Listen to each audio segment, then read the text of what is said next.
आज़ादी की लौ तो 1857 में ही जल चुकी थी, जो 1947 में भारत को आज़ाद कराया। आज़ादी के पूर्व देशभक्ति के मायने कुछ और हुआ करते थे और आज़ादी के बाद कुछ और ही हो गए हैं। मैं नहीं मानती कि राजधानी में 72 सेकंड खड़े हो जाने से या वंदे मातरम या जन गण मन के नारे जोरों शोरों से लगाना देशभक्ति है। अगर आप कहेंगे कि साल में 2 बार हाथ में तिरंगा ले लेना देशभक्ति है, तो मैं पूछना चाहूंगी कि फुटपाथ पे रहने वाला वो बच्चा ट्रैफिक की छांव में नंगे पांव में जब तिरंगा बेचने निकलता है, तो क्या वो उसकी देशभक्ति करे? वो उसकी देशभक्ति नहीं, उसके पेट की भूख की शक्ति है जो उसे ऐसा कराने पर मजबूर कराती है। राष्ट्रवाद से भी ऊपर उठ के जो भाव मन में आता है वो है देशभक्ति। अपने परिवार, समाज और देश के लिए समर्पण का भाव है देशभक्ति। अपने कर्तव्य को ईमानदारी से करना है देशभक्ति। अपने अधिकारों के पूर्व कर्तव्य का भाव मन में आना है देशभक्ति। हमारा देश पहले ही शहीदों के खून से सींचा जा चुका है। अब इसे खून की नहीं, हर एक नागरिक के नसों में उबलते हुए खून की आवश्यकता है। सुनने में कितना आसान लगता है ना कि एक जवान शहीद हो गया देश के लिए, क्या ये इतना आसान है? अब तो हमारा तिरंगा भी पूछने लगा है, क्या बात है भारत? अब तो हमारा तिरंगा भी पूछने लगा है, क्या बात है भारत? आजकल मैं फहराने से ज्यादा कफन में काम आने लगा हूँ। हृदय तो उस दिन फट गया साहब, जब बूढ़ी माँ ने अपने बेटे के चिथड़ों को देख कर बोली, साहब भर्ती में तो आप 1 इंच भी कम नहीं लेते, मैं आधा शरीर कैसे ले लूं? मैं आधा शरीर कैसे ले लूं?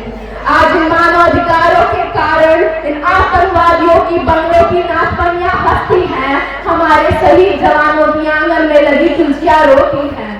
हृदय तो उस दिन फट जाता है जब एक शहीद जवान की विधवा की वेदना, जब एक शहीद जवान की विधवा की वेदना ये चीख चीख कर कहती है कि प्यार भी भरपूर गया, मांग का सिंदूर गया, 9 निहालों की लंगोटियां चली गई, छोटी छोटी बेटियों की चोटियां चली गई और आपके लिए तो एक आदमी मरा है साहब। हमारे घर की तो रोटियां ही चली गई, रोटियां ही चली गई।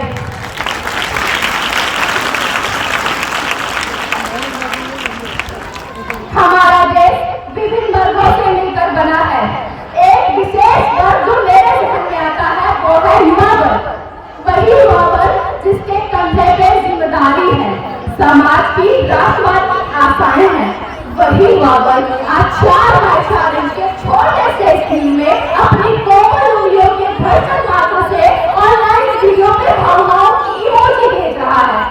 वही युवा वर्ग आज हम एक ऐसे समाज में जी रहे हैं जहाँ शाम को मदर इंडिया देखने के बाद रात में अपनी पत्नी को पीटा जाता है।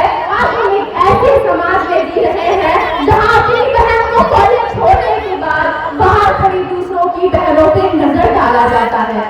आज हम एक ऐसे समाज में जी रहे हैं जहाँ अपनी माँ को हर काम के लिए मना करके खुद को ना बोलने वाली और ऐसे करने के लिए करते हैं।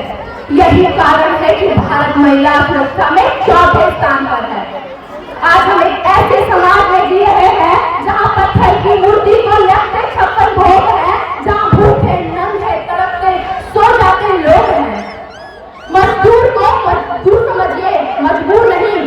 गरीब को काम दीजिए, दान नहीं। और काम देने के इच्छुक भी है तो रक्तदान दीजिए और मरने के बाद अंग दान दीजिए, जिससे किसी मरकर को जीवन दान मिल सके। यही है असली राष्ट्रवाद और यही है असली देशभक्ति। अटल बिहारी वाजपेयी ने कहा था, भारत कोई भूमि का टुकड़ा नहीं, भारत कोई भूमि का टुकड़ा नहीं, एक जीता जागता राष्ट्रपुरुष है। अटल जी ने कहा था, ये वंदन की धरती है, अभिनंदन की धरती है, ये दर्पण की भूमि है, ये दर्पण की भूमि है। इसकी नदी नदी हमारे लिए गंगा है, इसके कण कण में हमारे लिए संकल्प है। हम जिएंगे तो इस भारत के लिए और मरेंगे तो इस भारत के लिए। मरने के बाद भी